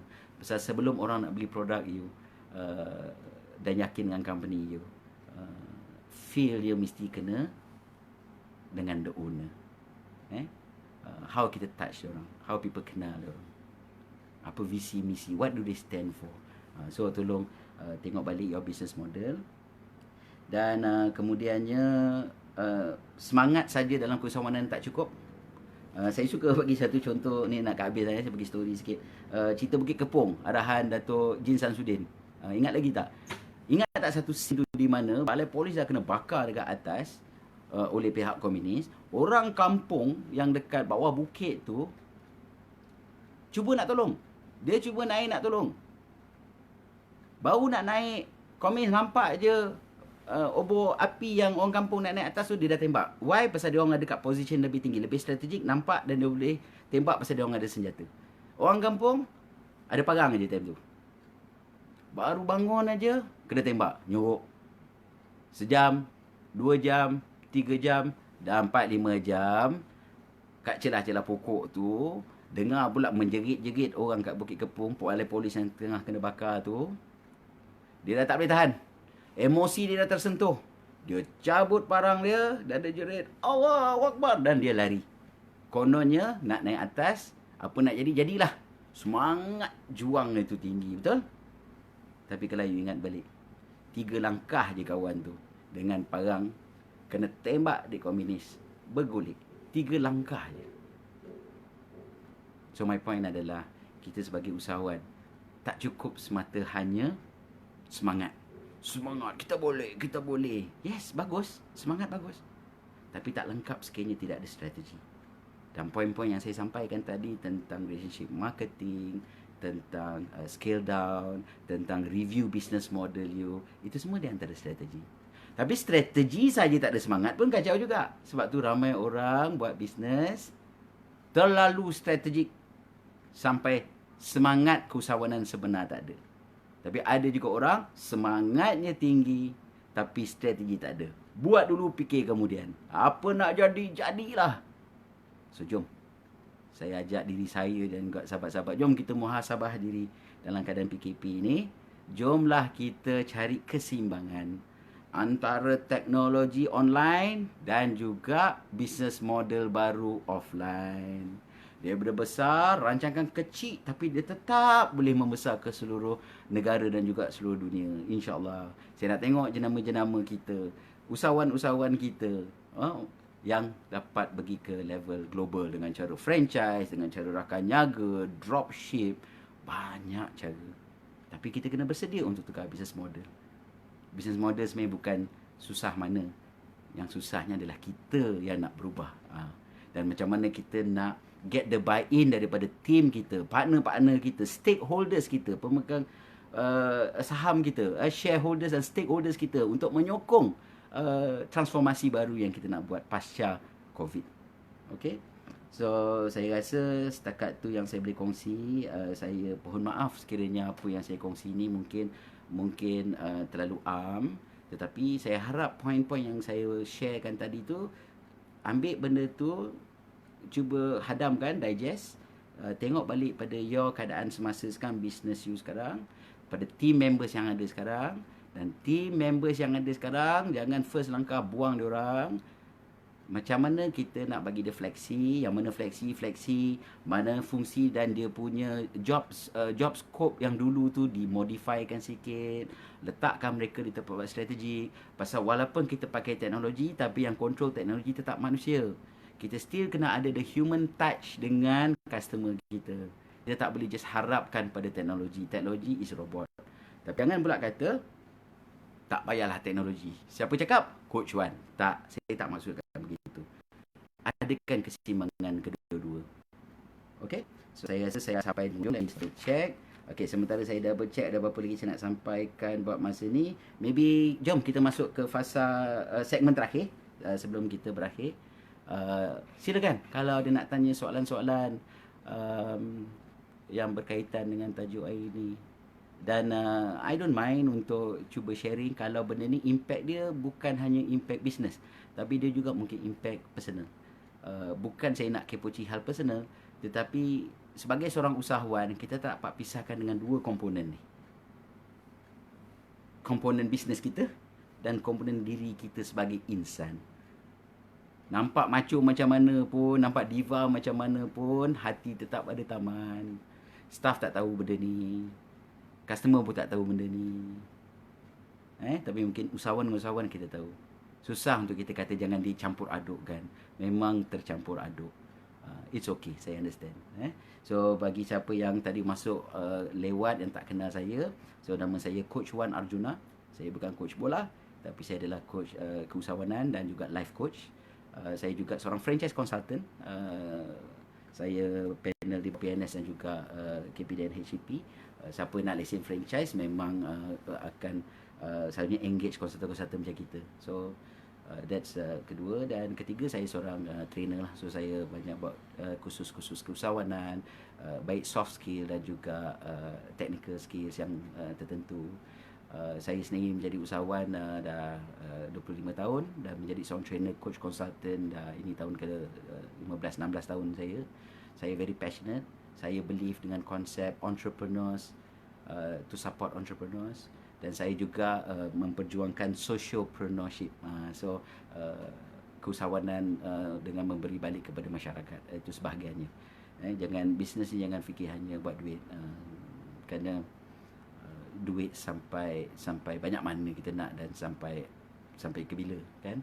Jadi kita kena tanggungjawab sosial. Zaman PKP ni, zaman pasca COVID-19 terbaik untuk kita nak buat CSR. Nak buat CSR, Corporate Social Responsibility, memberi balik pada masyarakat, bukan hanya bermaksud kita kaya dan bagi orang duit. Bukan semata sedekah orang bagi makanan. Tetapi dalam kita berkongsi ilmu dengan orang juga merupakan satu sedekah. Dalam kita menuntut ilmu dan berkongsi ilmu juga satu tuntutan. Untuk kita memberi sokongan dan support kepada sahabat-sahabat kita keliling kita yang tengah down sekarang, juga satu sedekah. So saya suka nak mengajak semua sekali, jomlah. Banyak benda kita boleh buat waktu PKP ni, blessing in disguise, ada hikmah dia. Tapi kita kena bersedia juga pasca COVID yang tak tahu sampai berapa tahun impact dia. Jangan frust, jangan cerita nak give up, jangan cerita nak tutup, jangan kata dunia aku gelap. Sebenarnya ada sinar di hujung terowong yang gelap sekarang ni. Ada satu sinar yang cukup power. Jom kita ke arah tu. Dan benda ni kita tak boleh mengharapkan orang lain yang ubah untuk kita. It is not up to other people, it is up to us. Kita yang buat perubahan tu. Dan kita harap dengan kita mengambil langkah buat perubahan tu, kita memberi inspirasi kepada tim yang kita pimpin, memberi inspirasi kepada supplier dan vendor yang berurusan dengan kita, memberi semangat dan inspirasi pada ahli keluarga kita, knowing that we are okay. And mereka tak perlu panik sangat. Ini mana tak mak bapak, pasangan kita, anak kita sama naik panik. Pasal kita panik lagi teruk daripada dia orang. Okay? Yang jadi panik tu kadang-kadang just because ilmu tak cukup ataupun kemahiran tak cukup dan tak bersedia untuk buat perubahan. Perubahan first you buat akan ada kesilapan-kesilapan, normal. There's always a first time for everything. First time dulu kita nak ambil SPM, panik tak? Panik. First time dulu nak menikah, panik tak dulu? Panik. Tapi bagi siapa yang nak menikah 2-3 kali, dah tak ada panik langsung. Dia panik benda lain pula. Contoh, gurau-gurau pagi-pagi ni. Okay? So, my point is, jom kita sama-sama. Dan bagi siapa yang tak realize kalau kita tengok kat belakang logo tu, so itu logo Institut Koperasi Malaysia yang baru. Dulu MKM, Maktab Koperasi Malaysia, logonya pun lain. Dan kemudian kalau you nampak Kementerian Pembangunan Usahawan dan Koperasi. So kalau you perasan, dulu koperasi dia bawa KPDN KK yang sekarang KPDN HEP. So ni dah kementerian baru, tapi saya yakin perjuangan amanat mereka tetap sama, bukan saja sama, sebaliknya lebih mencabar. Satu lagi saya nak sentuh pasal koperasi. So bagi siapa yang dah ahli koperasi, tanya. Tapi mungkin ada juga yang masuk sini dia bukan ahli koperasi. Nak cerita pasal koperasi, eloknya bagi ke kursus yang koperasi buatlah. Tetapi secara amnya, kalau orang fikir koperasi ni apa saya bagi ni penjelasan mudah, penjelasan mudah je. Banyak lagi untuk you study, rujuk dengan pegawai koperasi di kawasan anda ataupun pergi ke IKM.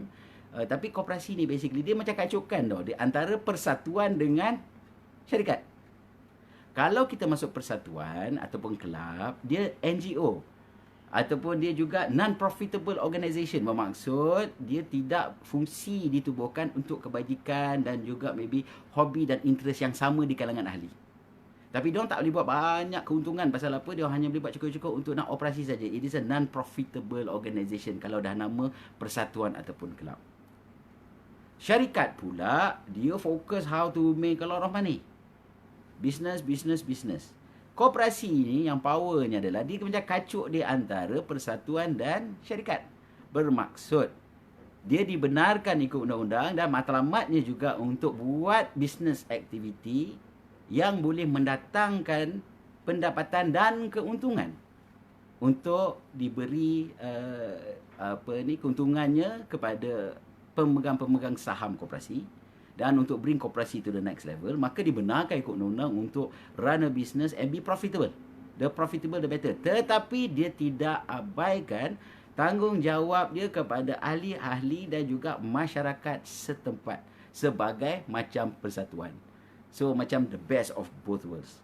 So, the best of both worlds satu hal, tetapi dia punya challenges pun ada. So, my point adalah saya nak, walaupun saya bukan kaki-kaki IKM, tapi saya nak ajak masyarakat kita, especially Bumiputera, pasal bangsa-bangsa lain dah faham cara koperasi ni. Dia berzaman mereka lagi, dia dah faham konsep berkooperasi dan berkolaborasi ni. Dia dah biasa berjemaah. walaupun bukan jemaah bersolat, tapi dia berjemaah dalam menjalankan perniagaan, dan dia berjemaah untuk mempertahankan apa yang penting bagi mereka. Bagi orang kita sekarang, jom kita berjemaah. Maybe koperasi salah satu platform yang boleh dikonsiderkan.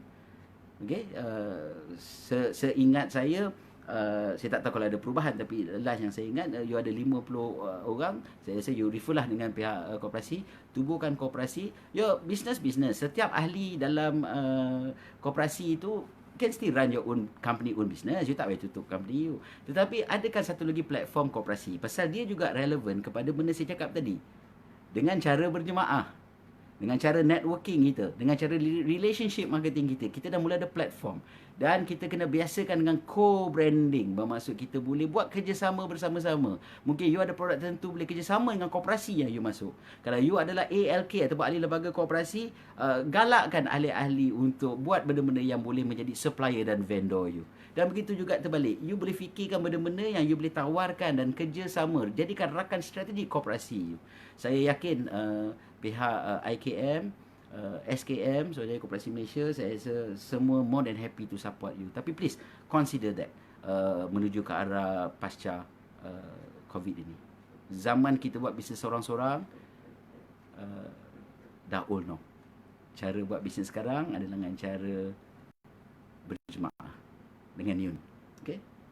So sementara tu silakan soalan-soalan. Saya rasa saya dah sampai ke penghujung pada apa yang saya nak sampaikan hari ini. Dan bagi siapa yang baru masuk, kita ini inisiatif daripada Institut Koperasi Malaysia ataupun IKM, agensi di bawah Kementerian Pembangunan Usahawan dan Koperasi ataupun dipanggil MEDAC, MEDAC. Itu logo dekat belakang tu. Dia biaskan. Okey, so silakan jom kita tengok apa soalan-soalannya ya. Saya tengok satu di phone saya ni apa, kita akan terus.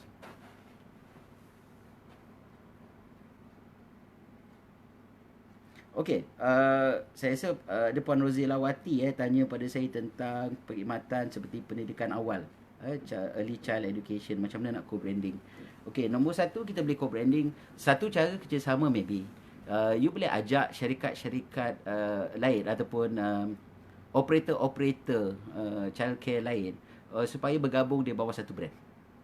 Ataupun kalau dia bersetuju untuk menggunakan brand you, dan dia jadi macam you punya licensee ataupun franchisee. Jadi bila kita convertkan orang kepada brand kita yang sama, satu jenama yang dipersetujui oleh dua-dua pihak, ataupun salah satu mengalah pakai brand yang lebih kuat, kita dah ada economic of scales. Dan kita menumpang di atas jenama yang lebih kukuh daripada jenama yang orang tak kenal.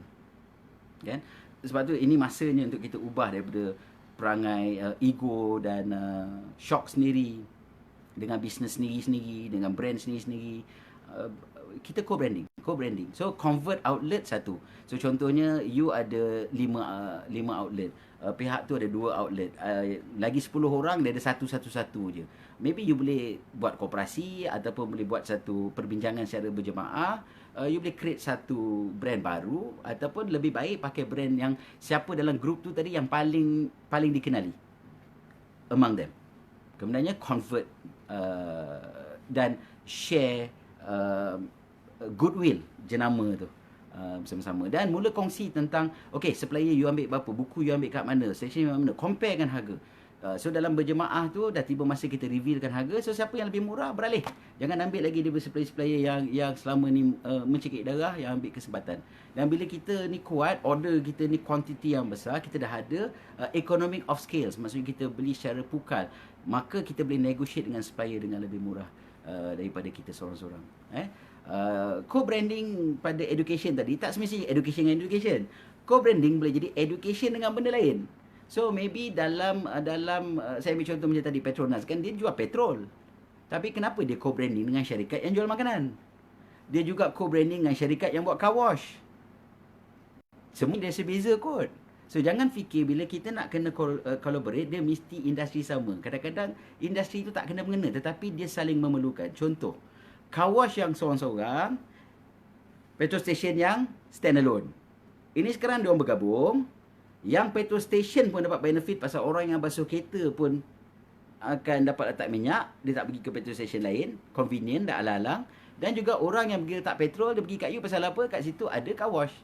Tak kira lagi dia co-branding pula dengan satu syarikat yang buka minimart dalam tu. So bayangkan petrol station yang standalone, car wash yang standalone, dengan satu lagi yang dah co-branding, ada petrol station, car wash dan minimarket di tempat yang sama. So ini contoh. So co-branding boleh jadi industri yang sama bergabung, dia boleh jadi industri yang berbeza-beza bergabung. Okay, tu co-branding. So, okay, apa soalan lagi? Jual buah sawit payah nak jual secara online coach. Okay. So business model kena berubah. So kalau dulu kita membayangkan buah sawit tu as the raw mat. So maybe apa yang kita buat ini, yang satu lagi saya boleh tambah adalah streaming. Kita kena streaming kita punya business. Dalam kita stream ni, dia ada apa yang kita panggil upstream, ada yang kita panggil downstream. Upstream ni bermaksudnya kita melawan arus dan naik ke atas. Ni bayangkan sungai lah ya, stream, sungai.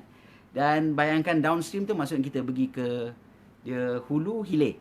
So upstream pergi hulu, downstream kita pergi hilir. So, point saya, kalau you bahagian bahan mentah, raw material ataupun agriculture, ternakan ataupun agriculture, mungkin beras, kelapa sawit dan sebagainya, you dalam bentuk raw material, you adalah di level upstream. So maybe apa you buat, jangan berhenti buat kelapa sawit, tapi you mungkin kerjasama dengan pihak lain untuk mula pergi ke downstream. Bermaksud bekerjasama dengan pihak yang menjual minyak masak akhir. You bekerjasama dengan pihak yang maybe pakai bahan kelapa sawit ataupun minyak kelapa sawit sebagai bahan utama, seperti kilang, sabun ke, kosmetik sebagainya. Kerjasama dengan mereka, co-brand dengan mereka. Jadi memang betul lah kelapa sawit tu maybe tak dihantar ke rumah pelanggan, tetapi dia punya half proses ataupun end process produk tu still kena mengena dengan business you. Tetapi you downstream, you co-brand dengan pihak lain, you ada kerjasama business to business dengan orang lain.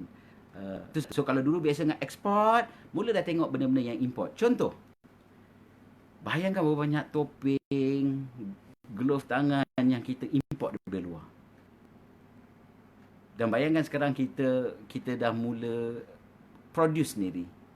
Local demand saja pun saya rasa tak mencukupi. Jadi kita boleh kurang pergantungan kita pada import. Kita boleh tawarkan kualiti yang lebih baik dengan harga yang lebih berpatutan banding dengan import, pasal dengan tax dan sebagainya. Betul. So my point ni, ada banyak benda yang sebenarnya kalau kita tak boleh jual as is dalam keadaan old norm, kita kena buat R&D supaya dia jadi new norm. Kita boleh downstream ataupun orang dari downstream boleh pergi upstream untuk tengok apa yang sesuainya pasca COVID. Okey, saya harap itu menjawab soalan pasal tadi pasal kelapa sawit tadi.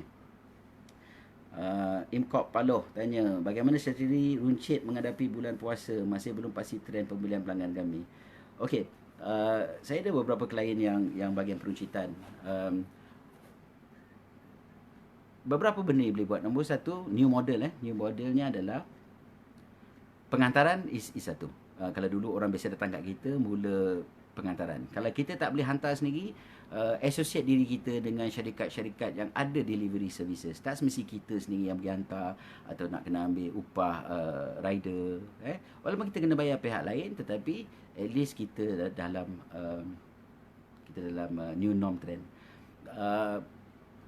Segment you, kalau dulu cuma B2C, business to consumer saja, maybe you dah kena tengok juga gabungan B2B. Bermaksud ada business to business. Bermaksudnya ada barang tertentu you boleh dapat daripada pihak yang pembekal yang lebih besar. You pegang exclusive right untuk barang-barang tertentu untuk disupply kepada peruncit-peruncit lain. Tapi ada barang-barang tentu yang use ni peruncit yang B2C. So, maybe you dah boleh gabungkan ada beberapa percentage produk you yang fokus B2B, that you supply pada orang lain, walaupun profitnya kurang tapi volumenya banyak untuk sustain. Kemudiannya you ada B2C yang mungkin kuantitinya kurang tetapi profit margin besar. Sebab tu saya kata jangan turun ke harga yang bukan-bukan, profit margin tu jangan hilang. Kemudiannya ada kan banyak apa kita panggil, kita pergi kepada pelanggan dengan cara purchase online. Kita kerjasama dengan pihak lain yang ada online punya infrastructure. So tak perlu sebenarnya sekarang ni terus nak cari programmer, kemudiannya buat customize kita punya own e-commerce platform berfasa-fasa. Mula dengan kita letak barang di tempat platform-platform lain dulu. Walaupun kita terpaksa kongsi sikit kita punya keuntungan dengan pihak lain kerana commission processing kat tengah, tetapi at least business you goes on. Dan kedai runcit you yang ada tadi tu Puan, susun atur dia supaya orang yakin bahawa hygiene and sanitization level tinggi. Okey, contohnya kan orang pergi ke pasar basah, mungkin akan datang dah mungkin berkurangan. Dia dah mula pergi ke pasar-pasar raya yang mungkin mengamalkan jarakan sosial. Bayangkan barang-barang you ditulis tu signboard kat situ, barang-barang kami, produk-produk kami telah disanitizekan. Oh, sebelum diletakkan di atas rak. Dan kaki tangan you pakai masknya dengan pakai glove. Ini kita pergi kedai runcit pakai mask, tapi tangan dia ni dok pegang produk. Orang yang beli ni balik ni basuh tau, basuh produk tu. Ada orang tu beli sayur basuh dengan sabun, kacau. Punya nak bunuh virus, terlupa bahawa dah tertelan air sabun. Punyalah orang concern. So, bayangkan kedai runcit Puan tadi ataupun mana-mana bisnes tadi. You must be different dari segi itu, yang new norm tadi, yang penjarakan sosialnya dengan sanitization dan hygiene. This is the best time untuk dah mula apply halal jakim. Halal jakim saya difahamkan bukan saja produk sekarang tetapi juga services. Contohnya transportation dah ada yang letak halal ataupun at least syariah compliant.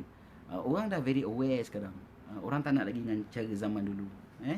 Okey, Izham Othman bertanya, semangat ada, sedia ada, ketahanan dah lama dah. Tapi support dari top management atau agensi kementerian seolah-olah tak ada. Yang disalahkan pekerja-pekerja itu juga. Senario top management yang terkejut sekarang. Okey, cara saya faham ni macam Cik Izam ni bekerja untuk organisasi lah ya. Okey, kalau saya mungkin silap, tapi kalau you tengah bekerja untuk orang dan jiwa tengah tak tenteram, do your very best untuk comply dengan change. You kena faham boss dan top management pun terperanjat sama macam you. Dan you kena faham dia yang terperanjat ada impact dari segi kewangan yang dia dah laburkan dan sebagainya, yang dia dah pinjam dan sebagainya. So you have to give them time to adjust juga. Tak boleh expect dia serta-merta. Tapi do what you can do in your control. Sekiranya you adalah dipertanggungjawabkan dalam department tertentu, you adalah manager untuk portfolio tertentu, you do your best dalam you punya kawalan dulu. Okay? Jangan harap bahawa mereka dapat ubah everything. Give them some time. Tapi support, don't make things worse. Itu kalau you bekerja. Tapi sekiranya you rakan niaga, you rakan kongsi, tapi you minority. You punya partner majority. You dah bersedia nak ubah tapi partner tak. Itu you have to find ways untuk convincekan dia. Worst case scenario akan datang, IKM buat lagi talk macam ni, ajak partner tu dengar sekali. Mana tahulah pintu hati terbuka. Kalau dia teruskan dengan the old norm, everybody akan ada problem. Diri dia dan the whole organisasi akan ada problem. Now, berbalik kepada isu agensi atau kementerian. Okey, saya bukan kaki tangan kerajaan dan saya yakin dalam ni pun ada pegawai-pegawai kerajaan tengah berhati. Tapi let's all be adults and neutral. Saya harap pada usahawan, zaman old normnya adalah tunggu bantuan. Old normnya adalah harap tongkat. New normnya adalah sekarang, bayangkan sekarang bahawa kita dah kena berdikari. Soalan saya simple aja. Kenapa time kita susah, kita mengharapkan pihak lain bantu kita? Soalan saya, time bisnes tengah bagus, dah tengah untung, kita bagi diorang apa tak? Yelah, selain daripada cukai lah, bayar cukai. Kenapa bila kita grow, tak ada pula kita bagi share kita kepada pihak tertentu? Ni saya cakap ni bukan saya nak backup kerana ni, tapi saya banyak buat program-program anjuran-anjuran agensi. Kita kena faham bahawa the new norm sekarang adalah kita kena bersedia untuk berdikari. Tetapi kalau kita diberi bantuan, kita disokong, contohnya lah macam package bantuan rangsangan ni. Alhamdulillah. Tolak ke tepi, yang kita bukan cakap politik apa, kita cakap very open sekarang. Kita antara negara, kalau tak the only country dari dulu sampai sekarang yang macam-macam benda yang government tolong. Tetapi kita tak boleh meletakkan tanggungjawab untuk bangunkan kita kepada pihak lain. Sama ada agensi, kementerian. okeylah, jangan cakap mereka lah. Kalau kita buka bisnes sendiri, kemudiannya kita harapkan mak bapak kita bantu kita. Patut ke tak patut? Tapi kalau nak bantu, alhamdulillah lah kurang tapak tangannya dulu ditarahkan. We have to change that. Itu sebahagian contoh kepada the new norm. New norm kepada kita adalah bukan lagi buat bisnes dengan keadaan, mengharap pada orang dan orang bersalah sekiranya tak tolong kita. Tapi kalau orang tolong kita, alhamdulillah. Banyak mana, sikit mana, cepat mana, lambat mana dapat bantuan tu. Sama ada dalam bentuk duit, dalam bentuk-bentuk lain, kita bersyukur. So, bila kita start business, kita dah kena bersedia dah untuk jadi usahawan di mana if it's to be, it's up to me. Tetap diri kita sendiri. Okay? Saya bukan nak backup apa. You kena faham 25 years ago bila I started business, saya sendiri pun tak ada ambil business loan. Saya pun bukan ni, dan saya buat berperingkat. Kita kena learn, dan kadang-kadang kesilapan-kesilapan ni membantu kita untuk ubah, ya. Okey, saya tak nampak soalan di mana. Okey, ada soalan-soalan lain? Okey, saya rasa time saya dah up. Let me see, boleh jawab lagi tak soalan ni? F&B Bazar Ramadan tahun ni tak ada. Okey, so ya, itu new norm. So old normnya pasar Ramadan lah yang kita nanti-nantikan. Tapi new normnya adalah Bazar Ramadan still on, cuma dalam format yang berbeza. Itu contoh business model yang berbeza. Mungkin akan datang bila dah bukan PKP, kemungkinan konsep drive-thru yang akan berlaku, kan? So maksud saya macam ni, spirit of Bazar Ramadan tu still on, tetapi business model dah berubah. Dan dalam keadaan PP kita kena faham pasal nak mengelakkan daripada orang ramai keluar, kan? Semua bagi alasan untuk Bazar Ramadan pula, dah jam pula contoh. Tapi insyaAllah lepas habis PKP, saya yakin benda-benda seperti pasar malam, pasar tani, Bazar Ramadan tahun-tahun mendatang, insyaAllah masih on. Orang tetap menikah, tetap kahwin, walaupun lah dia terpaksa akad nikah melalui online dengan Tok Kadi. Ada satu tu siap tunjuk kat luar pagar Tok Kadi kat dalam pagar, kan? Orang tetap menikah. Yang hidup tetap hidup, yang mati tetap mati. Okey, yang kahwin tetap kahwin, yang bercerai tetap cerai, yang bercerai offline tak sabar-sabar tunggu Jabatan Agama buka pasal apa nak selesai kes. Entah-entah dalam keadaan PKP ni dah berbaik semula, ada hikmah dia kot, kan? So dalam bisnes pun jangan sedih. Jangan sedih, just tukar business model. Okey. Alright, so saya rasa saya dah sampai nak dekat hujung. Saya rasa saya dah terlayak masa pun. Macam ni lah ya. Sebagai penamatnya, sahabat-sahabat, ini insyaAllah bukan yang terakhir kita berjumpa. Saya harap ini baru salam perkenalan. Bagi siapa yang ada tanya soalan yang tak sempat saya jawab, saya pun maaf. Tapi maybe apa yang kita boleh buat macam ni lah ya. Nombor satu, insyaAllah saya rasa pihak IKM, pihak Kementerian Keusahawanan akan banyak merangkakan banyak lagi program-program seperti ini yang lebih komprehensif, insyaAllah. Saya rasa mereka boleh buat, tapi terletak pada sahabat-sahabat, tuan-tuan dan perempuan, untuk sahut tak sahut, untuk join tak join, kan? Untuk nak dengan tak nak je berubah. Tapi kalau kita dah bersedia nak buat itu, insyaAllah saya yakin ada banyak pihak yang nak membantu. Tapi jangan harap bantu hanya duit. Dia buat program macam ni pun, temukan kita pun, kita dapat bina ukhuwah. Ini pun satu bantuan. Duit banyak tapi ilmu tak ada, semangat aja, habis duit tu kot. Bagi 2 juta habis, ya tak? Tapi kalau dengan ilmu, dengan ada right mindset, dengan kita sokongan dan berjemaah mulai sekarang, silap gaya benda yang diperlukan 1 juta untuk buat, you ada 100,000, you ada 10,000 pun you dah dapat achieve macam-macam perubahan. Okay, so it's not about berapa banyak duit, jangan. Ilmu, jemaah, bersama-sama, kita co-brand, kita kerjasama, insyaAllah. So, sebelum saya tamatkan, bagi siapa yang masuk lewat tadi, nama saya Coach Wan. Saya adalah business coach, saya adalah franchise consultant, saya juga seorang trainer dalam bahagian keusahawanan dan juga technical. Ini bukan salam perpisahan, tapi ini baru salam perkenalan. So, ini yang saya nak buat. Ini adalah CSR saya. Ini sumbangan masyarakat saya kepada sahabat-sahabat yang sudi dengar saya hari ini. Saya boleh createkan satu WhatsApp group. Ni saya dah minta izin dulu daripada pihak IKM. dan mereka kata yes, proceed coach, boleh. Itu menunjukkan betapa komitmennya pegawai-pegawai IKM, dan tak ada agenda selain daripada nak melihat kita move forward. So saya akan create satu WhatsApp group. Bagi siapa yang nak saya invite kan masuk ke WhatsApp group tu, dan saya juga akan letakkan pegawai IKM sebagai pemerhati dan juga boleh bagi input membabitkan koperasi dari masa ke semasa. Nombor handphone saya adalah 019 222 0652. So saya ulang lagi sekali, nombor handphone saya 019 222 0652. So save kat situ sebagai Coach Wan. Tolong PM saya kalau dapat, buatlah perkenalan diri sikit ya. Kemudiannya saya, kalau bilangannya cukup ramai, saya akan buat WhatsApp group. Tapi kalau rasa tak apalah, tak nak dengar lagi lah, tak nak cakap apa-apa lagi lah, tak nak tengok lagi muka meluat dah, so tak apa, ni tak ada apa paksaan, ni cuma sumbangan ikhlas saya, tiada charge dikenakan. Ini adalah sumbangan CSR saya dalam menyokong usaha Kementerian Pembangunan Keusahawanan dan Koperasi, dan juga ikhtiar murni daripada Institut Koperasi Malaysia. Ini adalah CSR saya. Kita tubuh satu grup, jom kita mula relationship dan ukhuwah bersama. Tak semesti cakap hal bisnes je kan. Maybe kadang-kadang soalan-soalan muncul selepas hari ni kan. Dan mungkin selepas PKP dah habis, kita boleh ngetih-ngetih bersama kan, tapi jarak 1 meter lah InsyaAllah. So 0192220652, kita bawa WhatsApp group dan support berterusan.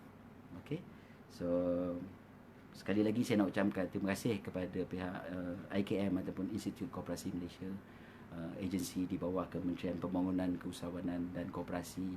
Teruskan usaha-usaha anda untuk membantu usahawan seperti kami ni, baik kecil, sederhana atau besar, pelbagai industri. Dan saya nak syorkan sahabat-sahabat, mana tahu kita kumpul ramai-ramai, jom you all buat satu koperasi baru. Nak tengok koperasi baru, hasil lahir daripada sesi ni, dan kita dapat buat benda bersama-sama. Bukan hanya mengejar kekayaan dan juga material, tapi jom kita tengok apa yang kita boleh buat untuk memberi sumbangan balik kepada masyarakat, negara, bangsa kita. Senang untuk kita nak komplain banyak benda yang tak kena. Okay? Banyak senang. Itu benda yang paling mudah lah, mengeluh, mengadu domba. Tapi yang sebenarnya paling bertanggungjawab adalah kita mengambil tanggungjawab tu pada diri kita sendiri, dan kita mengubah dengan prinsip if it's to be, it's up to me. Jadi paniknya bila kita sorang-sorang. Jadi paniknya pasal kita tak biasa buat. Jadi paniknya pasal environment dah bertukar. Jadi paniknya pasal kita banyak sangat tengok fake news. Kita panik sangat pasal mindset kita. Kita fikir kita jawab sendiri. Kita potong steam dengan diri kita. Kita yang takutkan diri kita. Tapi insyaAllah, kalau kita ada satu support system, kita panggil e-support, electronic support sesama kita, insyaAllah. Dan apa saja yang agensi, mana-mana kementerian yang buat usaha, kita kena sahut, kita kena take the challenge untuk ubah. Alright? So saya minta maaf sahabat-sahabat, dalam cakap-cakap ni tak dapat lah saya tengok banyak kepada messages. So mungkin bagi sahabat-sahabat sekarang, saya tengah tengok je kat skrin. Okay, so tapi saya pun maaf lah kalau apa yang saya kongsi ni tapi yang tu sebenarnya adalah asas, the fundamental kepada benda-benda spesifik yang kita nak buat. Okay, so kalau tak ada apa-apa lagi, saya nak ucapkan lagi sekali terima kasih kepada sahabat-sahabat semua dari seluruh negara. Terima kasih. Pukul 10 dah masuk aktif kat situ. InsyaAllah nanti saya akan replay, saya akan tengok balik. So boleh PM. Hotline Coach Wan telah dibuka sekarang. So please perkenalkan diri, saya add dalam group. Dan semoga ukhuwah kita ke jannah. Lagi sekali, terima kasih atas masa. Saya sudahi dengan wabillahi taufiq wal hidayah. Wassalamualaikum warahmatullahi wabarakatuh. Kita tak boleh kalah. Salam usahawan.